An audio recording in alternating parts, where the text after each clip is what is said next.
Just doing a quick video of what we picked up at the local gun shop.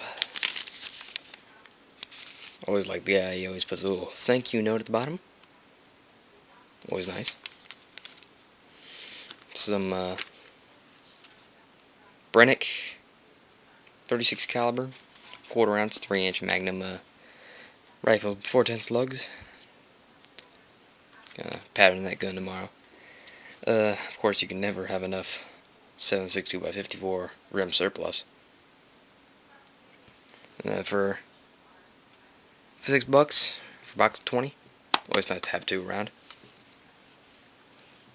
And some low recoil slugs, 12 gauge, 1 ounce, $5.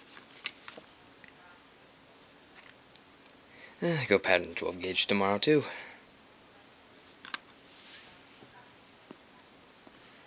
Just nice to have some ammunition around. Thanks for watching.